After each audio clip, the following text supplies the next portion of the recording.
we go.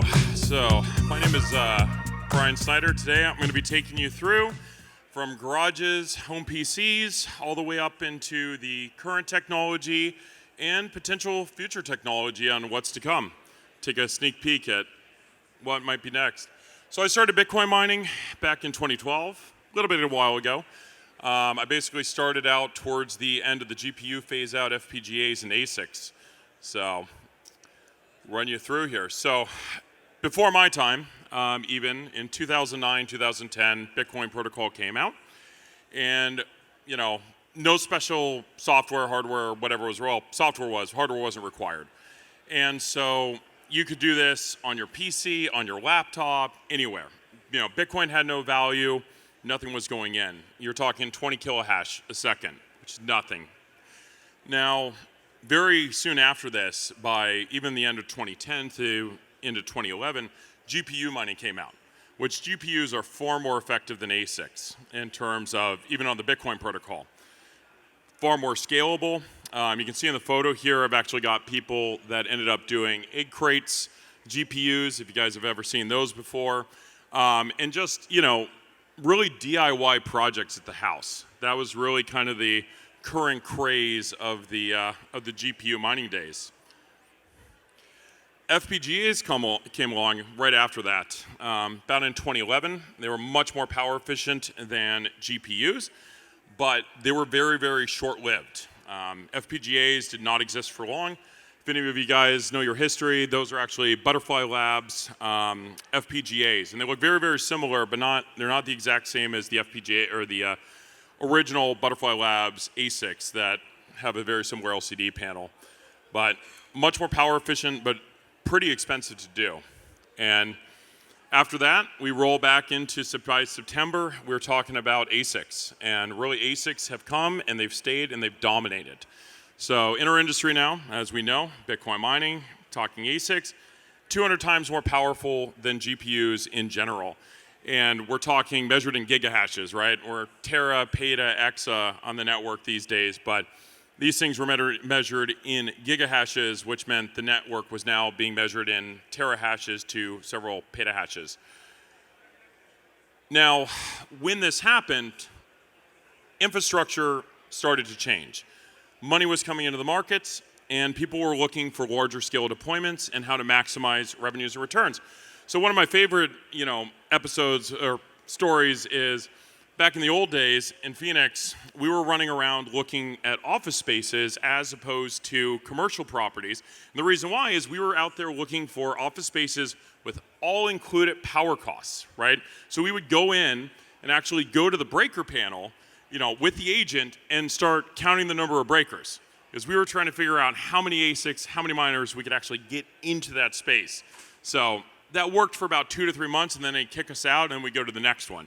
So if you ever look at your lease in Phoenix and you say, all-inclusive power, except for Bitcoin mining, we're probably responsible. But obviously, warehouses were also kicking up, and data centers were extremely popular at the time. So data centers were a pretty good option for scalability back then because you didn't have to put the capex to build in the infrastructure. You spent the money on the miners, and you'd pay 20 cents per kilowatt hour, whereas the warehouses, you needed to build it out. There wasn't a whole lot of hardware out there. So the process was just much slower on the warehouses in the early days compared to the ease of access we have today. But new ASICs, more powerful GPUs, meant problems. More heat, more problems, right? So in the data center, we would actually overheat data centers. They aren't designed to run ASICs. They aren't designed to run 24/7. So we would constantly be battling with the air conditioning systems and wiping things out.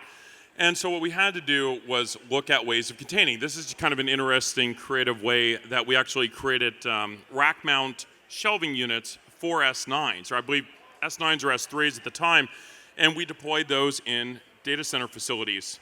And this was cheap power up in Washington data centers, not expensive other powers. And then same thing with GPUs. We were actually building server enclosures to capture that and keep the heat flow moving out of the GPU.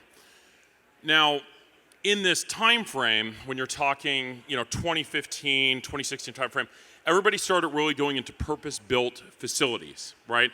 So we would design these facilities from the ground up to accommodate proper airflow, to plan the circuits out to run at 100%.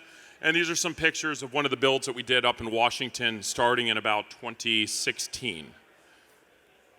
Now, what Kaboom does, part of our team is an engineering team.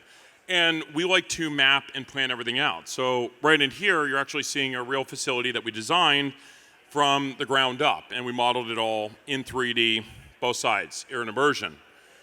And then you also have the ever so popular, besides purpose-built buildings, you have mining containers, right? Everybody's seen this is a Bitmain N5 box in the inside and the outside containment. Very simple, quick to erect, less PCI compliance issues to a degree. Now, the problem with, for example, the AMP box in particular is that it's NEC 2017 compliant. Now, the problem with that is if you're deploying in a state outside of Texas, Minnesota, whatever, you need to be 2020 compliant. And that means qualifying for service entry ratings, an energy limiting maintenance switch, and other such features. Now, the best part is we've got a kit and a solution and a pathway for you to take that cheap N5 that you bought and get it up into 2020 compliance. So if you want to, you can contact Tim. He's our lead engineer here at Kaboom. And the other big thing that started to happen really too is, a lot of these at-home miners, they got pushed out of their garages and, the power rates weren't achievable at residential. So we've seen a huge rise in hosting as a service.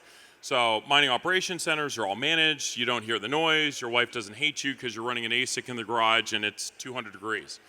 So Kaboom has hosting opportunities. You can take a look, contact Greg, head of mining, if you guys are interested. And we're looking for, medium to small scale mining. Now let's go into the future, right? So we're talked about purpose-built facilities, we're in the present still. I gotta run through this faster. But we have two-phase cooling. So this is Novak technology. It was developed by Bitfury. So these are some of the current technologies that are being used to improve cooling technology. This was in Georgia. Hydro cooling from Bitmain. They've obviously made a huge push. And actually we just had Gerald up here talking about the What's Miner deployments. Absolutely great technology, but still limited in other ways. And same with immersion cooling technology. Those three technologies have been tried and utilized in this space before. So looking through them, you've got a whole different set of pros and cons with all of them, with a lot of them being the CapEx requirement and the expertise to actually run the facilities. That's where we run into a barrier of entry. So the question becomes, what does the future hold? Where are we going next, right? We've done hydro blocks. All this technology, with the exception of two-phase immersion technology, is old tech. Hydro blocks, water blocks, all of these things have been around almost as long as computers have been. So the technology is there, but the silicon, as we're getting smaller and we're getting denser, is more and more important to cool than ever before.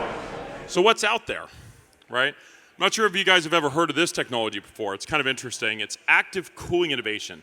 It's got a piezoelectric agitator, and essentially it's active and it uses frequencies to cause the air to bounce off the chip in a certain way that extracts heat at a higher volume. They're extremely dense, big problem.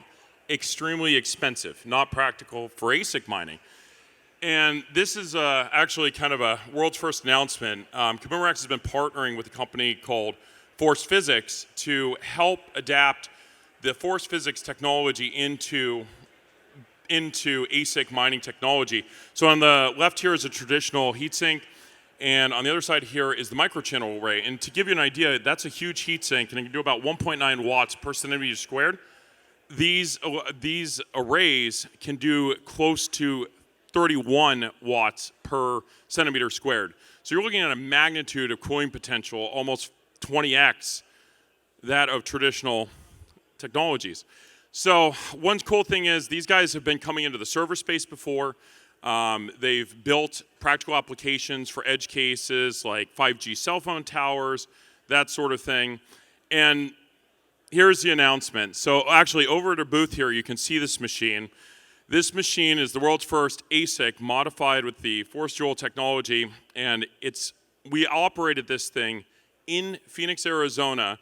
We got the temperature up to 126 degrees, and we were running the chips table at 78 degrees Celsius. So if you guys want to take a look at it, come take a look at our booth over here. It's some pretty cool technology. So that's pretty much it, guys. Appreciate your time. See you around.